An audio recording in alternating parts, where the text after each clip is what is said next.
नमस्कार, Uday classes A to Z solution में आप सभी शिक्षक साथियों का हार्दिक स्वागत है। हमारे 1,90,000 वैसे साथी जो ट्रांसफर की आस लगाए हुए थे और जो इस शिक्षक उसके माध्यम से आवेदन कर दिए थे, जिसमें गंभीर रूप से पीड़ित लोग यानी हमारे उसमें नियोजित साथी भी थे और हमारे बीपीएससी टीआरई 1 और टीआरयू के भी साथी थे और जो हमारे नियमित गुरुजन है 1994 और 2000 बैच के वो लोग भी इसमें थे। सभी लोग स्थानांतरण की आस लगाए हुए थे, ट्रांसफर की आस लगाए हुए थे और आज विभाग के द्वारा एक पत्र जारी किया गया है जिसमें ट्रांसफर की प्रक्रिया बताई गई है। उसमें समय अवधि भी निर्धारित किया गया है कि कब तक ट्रांसफर होगा। 4 फेज की बात की गई है कि 4 चरणों में ट्रांसफर होगा। तो इस वीडियो में हम लोग उस पूरी ट्रांसफर प्रक्रिया का एक तरह से हम लोग उसका डीएनए टेस्ट हम लोग करेंगे कि क्या सचमुच में ट्रांसफर हो पाएगा और वाकई इसमें कितना समय लगेगा और विभाग क्या चाहती है, ट्रांसफर चाहती है या नहीं चाहती है। तो आप सभी साथियों से निवेदन है कि आप वीडियो में अंत तक बने रहेंगे और इस वीडियो को ज्यादा से ज्यादा आप लोग शेयर करेंगे।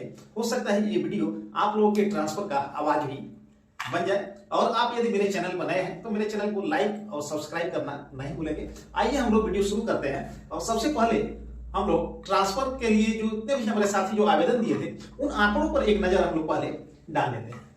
ट्रांसफर के लिए जो कुल आवेदन जो मिला था 1,90,332 साथी हमारे आवेदन किए थे, जिसमें विभिन्न प्रकार के कैंसर से जो पीड़ित साथी थे वो 760, गंभीर बीमारी से जो पीड़ित साथी हैं वो 2,579 लोग जो आवेदन किए हैं। जो दिव्यांगजन जो शिक्षक है जो दिव्यांग साथी वो 5,575 लोग दिव्यांगता की श्रेणी में आवेदन किए हैं। ऑटिज्म या मानसिक रोग से ग्रसित जिनके बच्चे हैं वैसे हमारे शिक्षक साथी 1,557 लोग आवेदन किए हैं। विधवा या तलाकशुदा लोग 1,338 आवेदन हो गया है इस आधार पर। पति पत्नी जो एक साथ रहना चाहते हैं वैसे आवेदन 16,356 आवेदन है।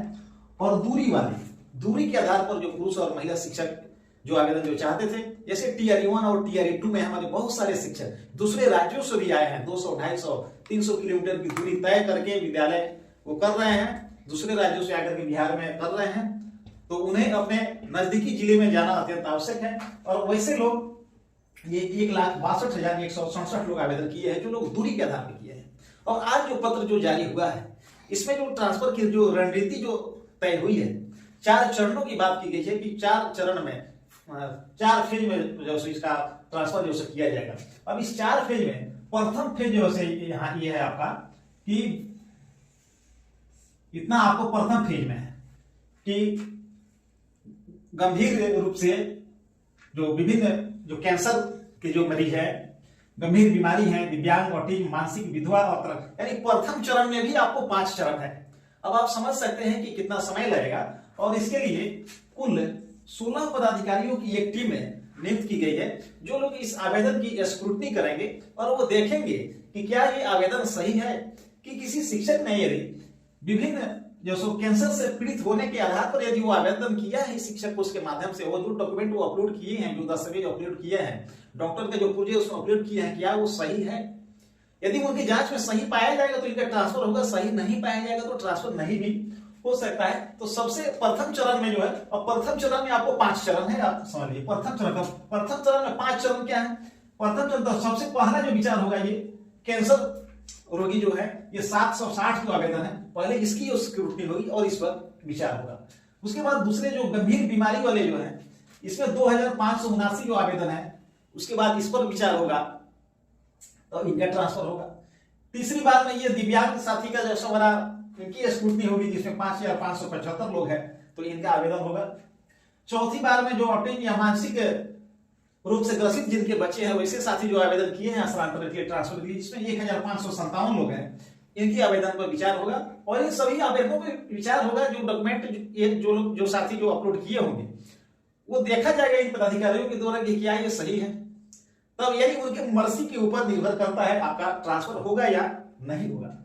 इसके बाद विधवा या तलाकशुदा यानी 1,338 यानी जो आपका प्रथम जो चरण है उस प्रथम चरण में आपके 5 तरह का है ट्रांसफर के लिए आवेदन और इन 5 पर बारी बारी से विचार होगा। पहले 1 नंबर में ये होगा, 2 नंबर में ये होगा, 3 नंबर में दिव्यांग होगा, 4 नंबर में ऑटिज्म या मानसिक रूप से जिनके बच्चे जो बीमार हैं, 5 नंबर में आपको विधवा या तलाकशुदा जो शिक्षक या शिक्षिका है उनके आवेदन पर विचार किया जाए। तो ये प्रथम चरण हो गया।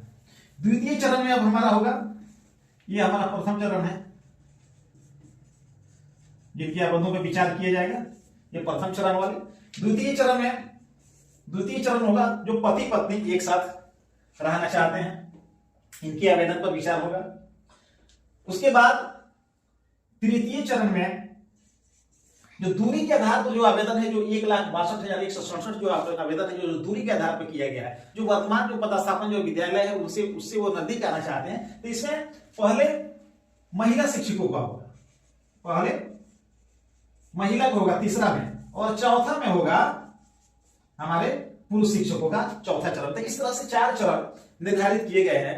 और इसमें तो हालांकि कहा गया है विभाग के द्वारा आज के पत्र में कि पहले ये प्रथम चरण का हो जाएगा और उसके बाद मैट्रिक और इंटर का जो परीक्षा है वो होने के बाद ही अगली ट्रांसफर की प्रक्रिया अपनाई जाएगी।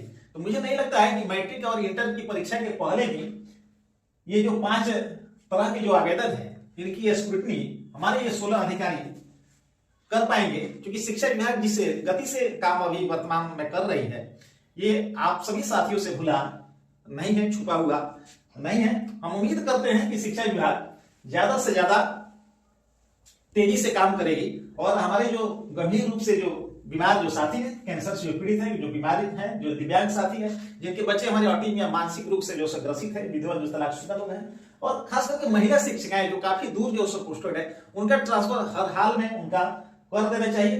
लेकिन देखिए प्रथम चरण के बाद विभाग का कहना है कि इस पर कुछ दिनों के लिए इसे स्थगित किया जाएगा और मैट्रिक और इंटरमीडिएट की परीक्षा के बाद इसे पुनः शुरू किया जाएगा। और पुनः कब शुरू होगा या नहीं होगा अब ये देखने वाली बात है।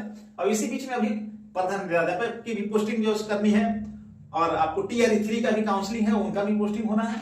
तो विभाग कहां तक कर पाती है, फिलहाल इन सारी प्रक्रियाओं को देखते हुए और जो समय जो लग रहा है, यही कहा जा सकता है कि एक जो लोकोक्ति है कि 9 दिन चले 2.5 कोर्स, इसी को चरितार्थ कर रहा है अभी शिक्षा विभाग। तो यदि आप सभी को ये वीडियो यदि अच्छा लगे तो आप इसे ज्यादा से ज्यादा आप शेयर कीजिएगा। और अंत में मैं यही जो कहना चाहूंगा, इसी के साथ मैं वीडियो जो समाप्त करूंगा कि किसी ने एक शेर जो कहा है बड़ा बढ़िया कि कुर्सी तुम्हारी है जनाजा नहीं है, कुर्सी तुम्हारी है जनाजा नहीं है, कुछ कर नहीं सकते तो उतर क्यों नहीं जाते। फिर मिलेंगे हम लोग अगले वीडियो में, तब तक के लिए धन्यवाद।